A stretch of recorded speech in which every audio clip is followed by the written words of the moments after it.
Let's talk about Charlie. There's so many different things we can talk about.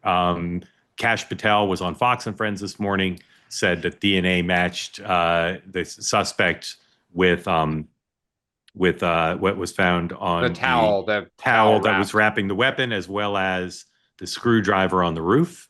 I thought the governor of Utah, who's being widely hailed as, the savior of America, was completely inappropriate talking about the investigation yesterday. I've never seen such a failure to understand how law enforcement works from a governor trying to be cutesy and helpful. And I know he's getting a lot of praise, so I'm being counter that a little bit. But Sean, what happens next? Tomorrow he's arraigned, and there's going to be a big document. If it shows that this is connected to a roommate who was transitioning, how does that impact what happens next? If it's demonstrated that relationship was part of his motivation, what happens? I think it's more than the relationship. It's the issue itself. And I think that'll play into, again, we've seen all the media folks this weekend question whether or not this matters. And this leads and this feeds into the problem that exists right now is that our side is dismissed for bringing up certain issues. So I think it will definitely help I shouldn't even say it's not help, but it will definitely give credence to a lot of the concerns that the right has been bringing up. We brought this up with the issue at Annunciation Catholic Church. We were told we shouldn't talk about it. We saw it with the Ukrainian woman. We can't talk about certain issues. And again, we saw the same reaction with respect to Charlie, that we don't know what the motives are. We can't talk about those motives. And I think that the evidence, if it bears out the way it looks like, is it going to be on the right have a problem with these narratives that we can't have certain discussions, we can't talk about certain issues, and it will feed and fester the problems and the Yeah. anger that exists on the right.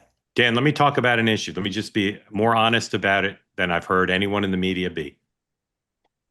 There are people in MAGA who believe that trans culture, or a strain of trans culture, is violent and what's the right word, wants radical change in this country and is to use violence to get it. That's a strong belief amongst many in MAGA, and believe that this has been a story that's been covered up by the left and the media for a long time, and that based on what they know, that's what's at issue here, and that they want to go hard after anything connected to what they consider to be a violent subculture of the trans community and those who support them. What do you think of that, and what do you think the Democratic Party's posture should be on that strong belief held by those people? I don't know of other instances of trans people lashing out like that. Perhaps there are some. I don't know. I mean, obviously, this issue has been part of our politics now for the last 2 years, front and center. And I imagine it's going to remain part of our politics here for the foreseeable future. I don't see examples of the trans community engaging in violence.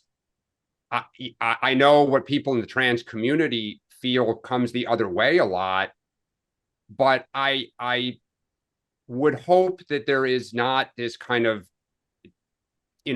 we've talked on this show about, I think, the focus on transgender for children and not being kind of mind yet to make life-altering decisions at 12 and 13 and 14, but that when people are adults, they kind of do what they do. I think, unfortunately, and I think, Sean, you were kind of alluding to this, it is going to be part of the debate now. Well, so I would say there's two examples right off the top of my head, and I'm not, one is Nashville, two is Catholic Annunciation Church last week in Minnesota. Those are two. I would also argue, Mark, that it's more of a mental health concern. There's a belief that within the trans is being given credence as opposed to addressed as a mental health issue. Want more great clips like that? I've got an idea. Hit the subscribe button, be part of the Two-Way community, never miss a clip, and you can always watch our full episodes, join them live, go to twoway.tv.